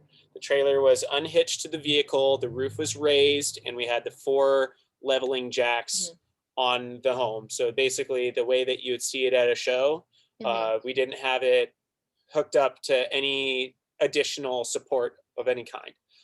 And with 50-mile-an-hour gusts, there was virtually no movement in the home. And then when we were towing the home, we were in gusty areas of about, gusts up to 20 miles an hour, possibly even more. It was when we were coming through the Grapevine, which is notorious for high winds. It was we were also passing through that area because there was a high wind warning that was coming into effect later that day, and we needed to pass through, obviously, when the conditions were ideal. And so even when we were driving through, the gusts were at least 20. It said 15 to 20 mile an hour gusts, but it's likely that it was even higher than that. And with a weight distribution system and sway control bars, from Reese that we use on our setup, there was no noticeable influence from the wind itself. Obviously there's always going to be a small amount of sway no matter what, whenever you're towing, but we're very diligent, paying attention to the wind conditions, paying attention to the road conditions. And so we're constantly watching. Whenever I'm driving the home, I'm always asking Aria to I'll be looking at limbs on shrubs moving while we're driving. I'm like, Aria, check the wind. What direction is it coming from? How strong is it? And so, so far with what we've experienced on the road, I would say we've handled gusts of 20 to 25 miles an hour going at, around 50 to 55 miles an hour. And there was no noticeable difference in the feeling of the vehicle on the road. And then off the road with the home unattached, with the roof raised, like I mentioned, we've experienced gusts of up to 50 miles an hour. At that time, we were inside Aria's parents' house, and I remember hearing the wind coming up against the house, and obviously noticing that it was windy outside. And then I looked at the tiny home and I was like, oh, I wonder what it's like in the tiny home. And so we went out and went into the home, and were very pleasantly surprised that there was no movement. You could hear the wind blowing, but you weren't there was no danger of anything feeling like anything bad could have happened because of it. I have a comment here, because if you've never done what we're doing, of course there's questions that come up, and a lot of people does your home just tip over? I'm like, our home's 20,000 pounds. That thing's not going anywhere. I mean, sure, with 100-mile wind. Here's the unique thing. I want everybody to know this. We're going to go back to share screen. I talk about this a lot. One of the things, if you watch a hurricane going through Florida or whatever, do you know when you see the eaves on homes? What happens when the wind comes under that eave? That entire roof lifts because there's literally a eave that sticks out by 2 feet. There's no eaves on this. Yeah. There's none. In fact, it's engineered to go 70 miles down the road or more. I mean, how fast have you gotten your truck by oh, oops, I got too fast? What do we hit? 70? I would say 67, 68 maybe. Oh oh, and then they're like, 70, oh, it's yeah, easily 70 miles per hour. Okay. push it. That is what they say about a hurricane, 70-mile-an-hour winds and all that stuff. So these are engineered for earthquake conditions and hurricane winds. Yeah, so some of Okay. the things to consider, I have people ask this, they're like, oh, if it's lightweight, couldn't it just blow away? So yes, it's lightweight compared to other homes. It is, this one as is 9,000 pounds. So a lot of other homes might be, 14, 15,000 pounds. But if someone's living in it and it's parked on a place and you're expecting winds, you're probably going to have it heavier because you're not moving it. So you're looking maybe 10, 12,000 pounds. So yes, it's lightweight, but it's not significantly less light or less heavy that it would blow away or topple over. The other thing is that it does in a sense look like it's top heavy because the roof encapsulates the lower wall, so it sticks out slightly on the top. But that being the case, the weight is actually on the bottom of the house. So we have about 70% of the weight is in the bottom half, and most of that is either in the trailer, it's the axles, as well as all of the furniture and appliances that are on the trailer. So it's really bottom heavy. And so that, makes it less susceptible to winds. And if you are expecting a really, extreme storm, you have a few options. One is that you can lower the roof so it has, there's less space for the wind to hit. You can also use tie downs and stakes into the ground. There's a number of lashing points all along the frame. 12 of them. 12 lashing points on the frame and the trailer. Look at that little. You can see the Yeah. eyelet. Yep, right There are there. 4 on each side on the blue frame of the trailer down below. There are 4 on either Right side. here. And then there is 1 on this back post on either side, and then 1 on the front post on either side. So it can be Mhm. lashed down to the ground to secure it. And then of course your third option, if you have enough time and you're in a position to do so, you can tow the home to another location if you're concerned about that. But of course, that's not an option for everyone. So lowering the roof and using stakes and tie downs are a good option, but we have already done 50-mile-an-hour winds or experienced that and didn't have an issue even with the roof up and with no additional security. So Yeah. it's Yeah, a good starting point. Just lowering the roof and connecting it to your tow vehicle and leaving the jacks on would. Right. Yeah. Adding the tow vehicle. I mean, is another. I don't see why there would be, unless it was a Well, hurricane. Yeah, And even think so- about it. Like, Even so, your our home would truck, be damaged too. our truck is 9,000 pounds. If we can imagine a very heavy wind and all that, what you usually see in videos of like flooding and all that, you don't see cars flipping unless you're at like 200 mile per hour. At that point, everything's getting Yeah. messed up. Yeah. We also talk about fire. Our home had to get evacuated, and I called the press, of course, because that's who I am. And I said, another great benefit of tiny homes is that we were able to get our home out of the fire danger. But if you're in like, you got 10 minutes to evacuate your home, no, everyone's going to have that same reality. But the ability to move them on, a fire chief even said one thing about a bunch of homes in Santa Rosa, like descended, onto when the big fires were hitting Sonoma County. And all these tiny homes were out on the roads. And the fire chief said one less home to protect. Yeah. Because for those guys, they're just like, we got to protect people. We got to go. We care about people first, structure second. So the more that structures are out of there and dealt with and all that, the better. And that goes for floods, hurricanes, and fires that you can get out from under. And now, crazy raging tyrants. Anyway. So Okay. that's with the wind, and then the other was with financing. The wait period. Oh, where it was right here. The wait period to get one. Are you getting companies that are financing the homes? So we are in communication with a couple different financing companies. They have some requirements that we are not able to meet yet. One of them requires that we have our official dealership set up, which we will have prior to delivering Michael's, which is our first customer he met earlier.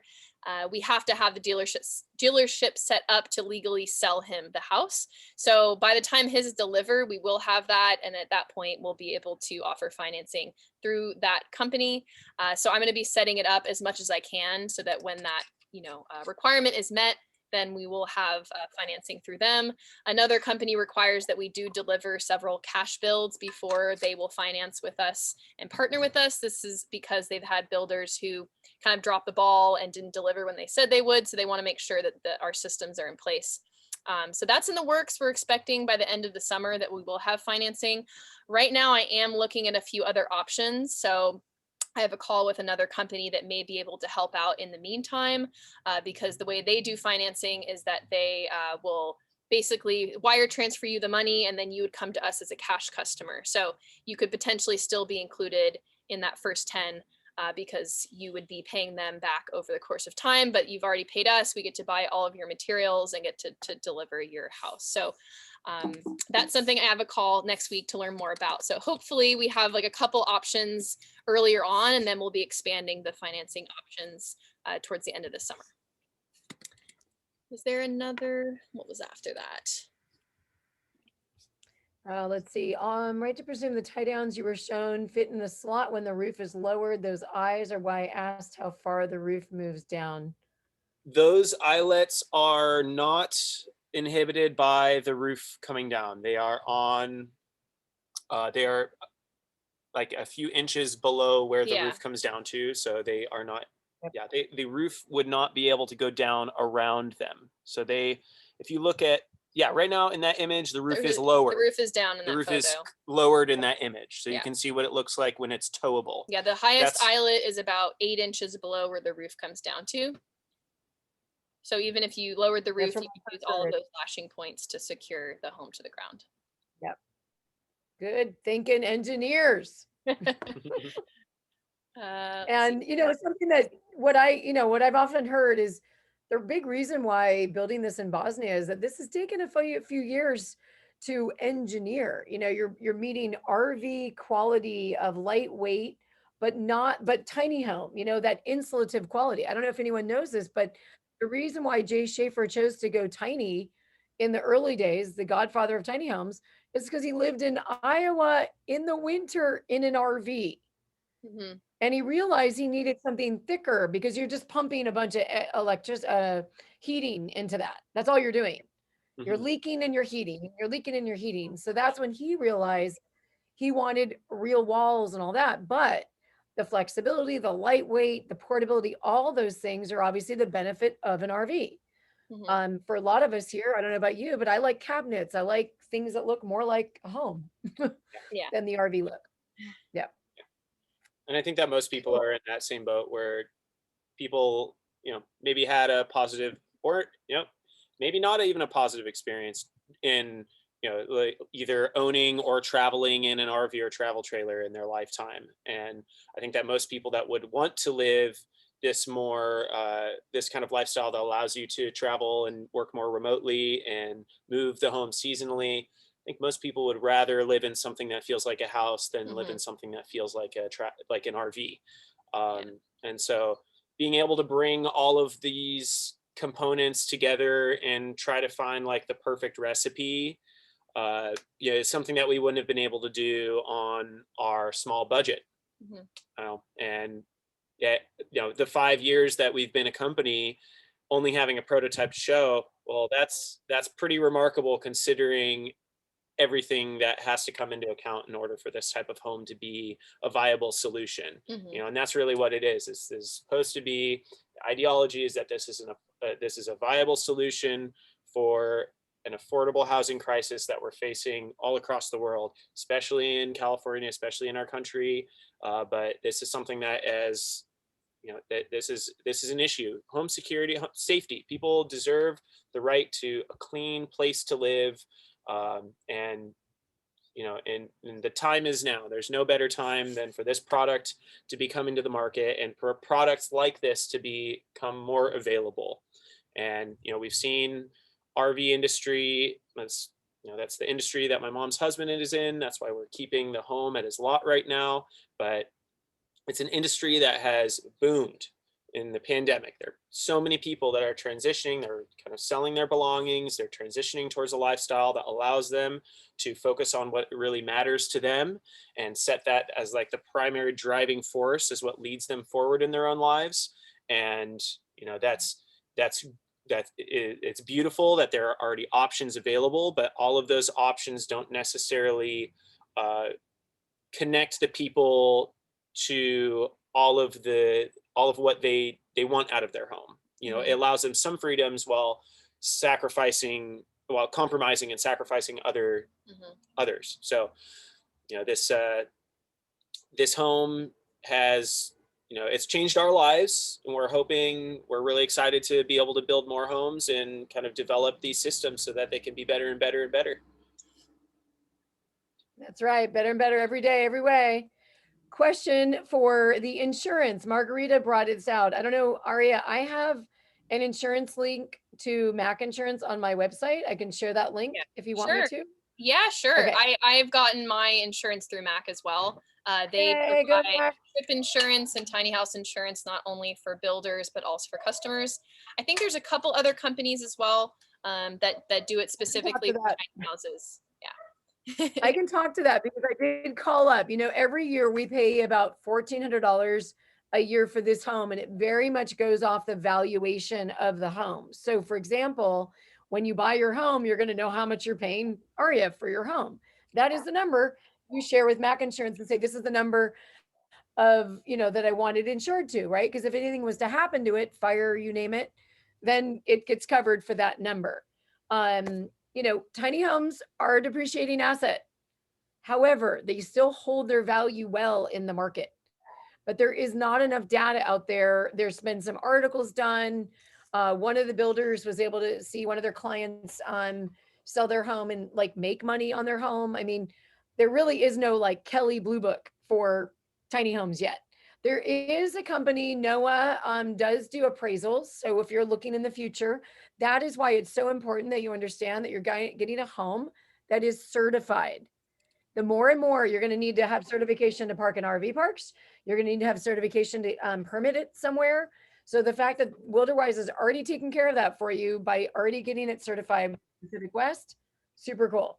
So I left the link in there. You definitely want to get trip endorsement if you move it more than one time a year.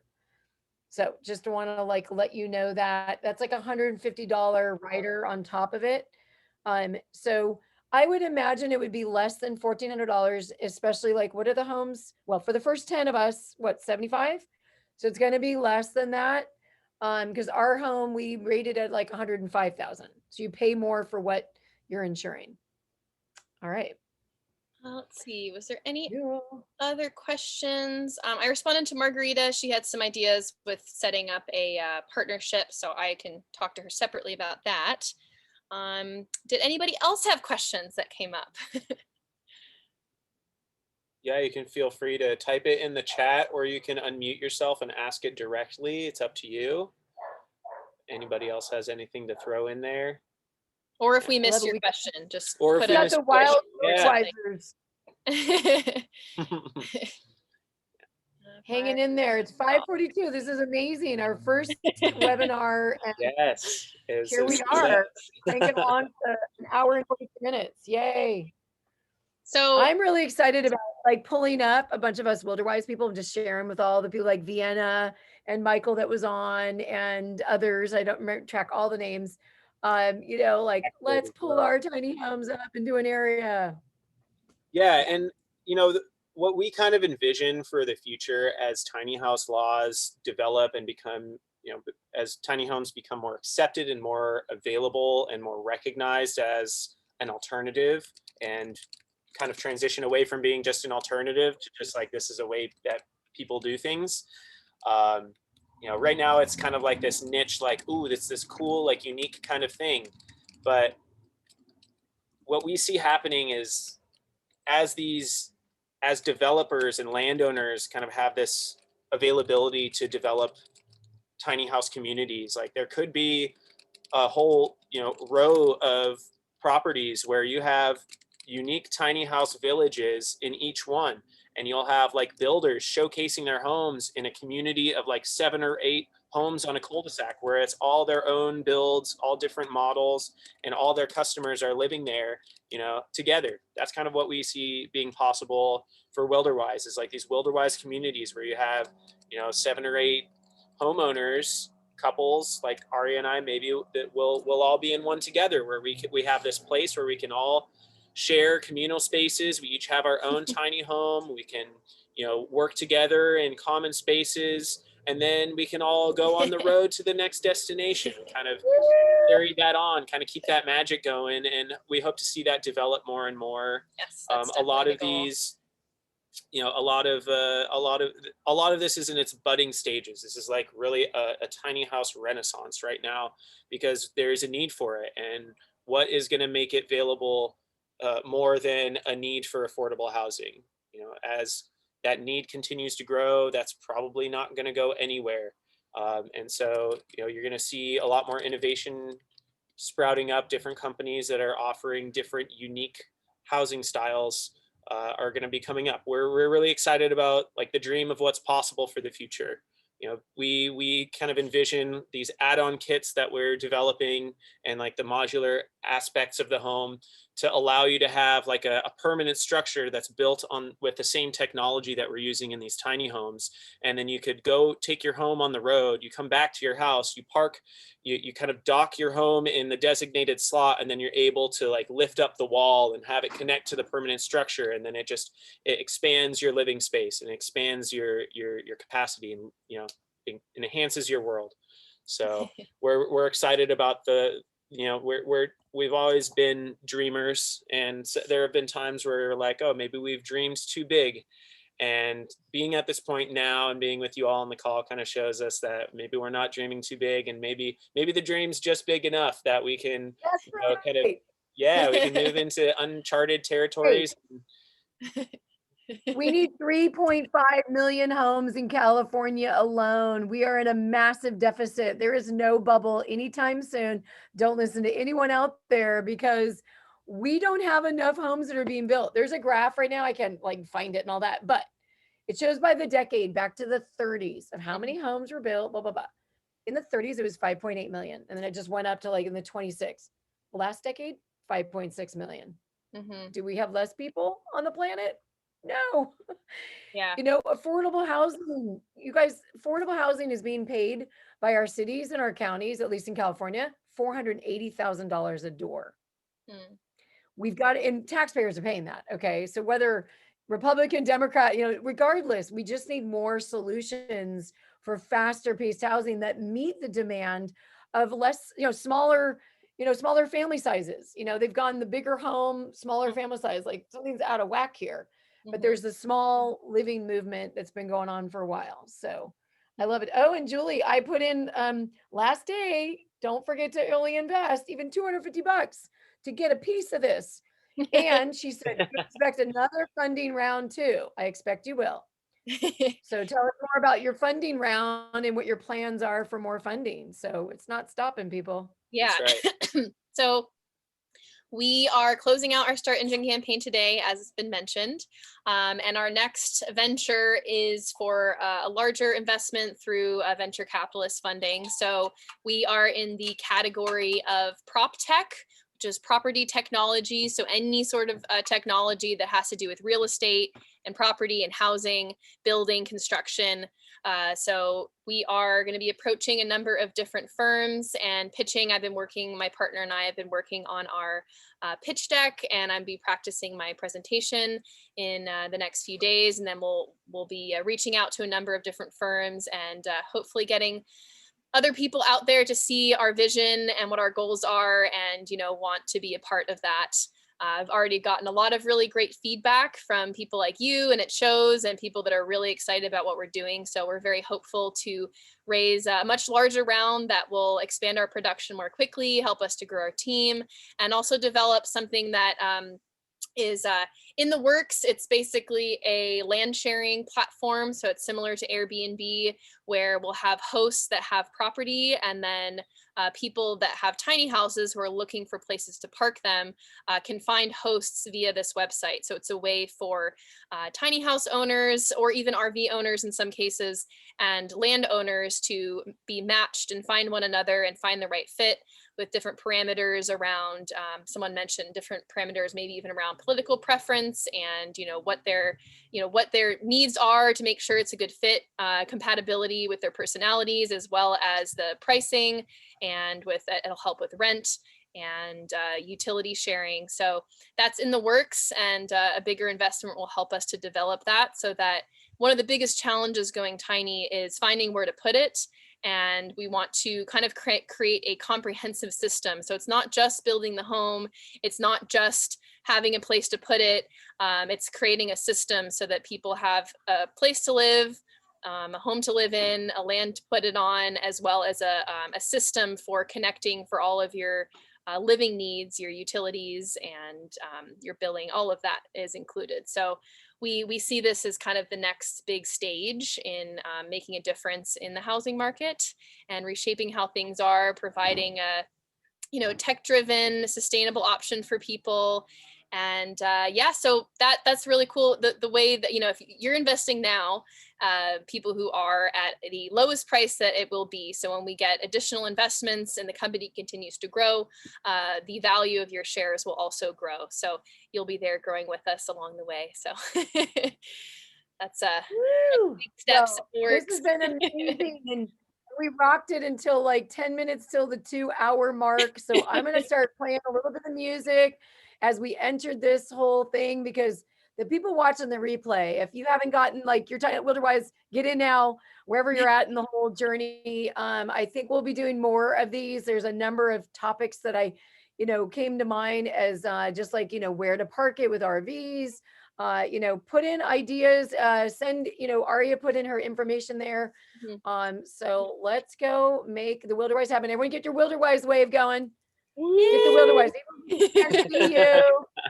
Right? Thank you for joining, thank you, everybody. This is an awesome success. I'm really, really happy that people were interested, and everybody showed up. I was Lindsay and I were talking about this, and I was like, oh, maybe only a few people will show up, and if they do, that'll be great. But this is like far exceeded any expectations. Let's do it. Yeah, build the community. We'll definitely be doing more of this, and if you have any interest, like anything that you would like to share maybe another time, or even this time, or have comments on things that you'd like to hear included, types of content that you'd like to see, just send that our way. We would definitely we'll definitely be doing calls like this again. And appreciate you being here. Has been a good FAQ. What's that? This has been a good FAQ, a frequent asked question. So it'll be a good thing to really we will together.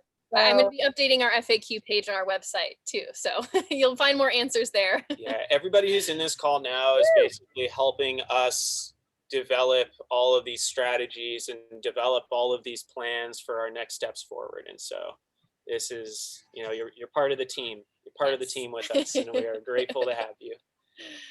Yeah. Awesome. Well, thanks you all. Again, turn that music up. We'll be saying goodbye in about 30 seconds. All right. Little post ambassador to say goodbye.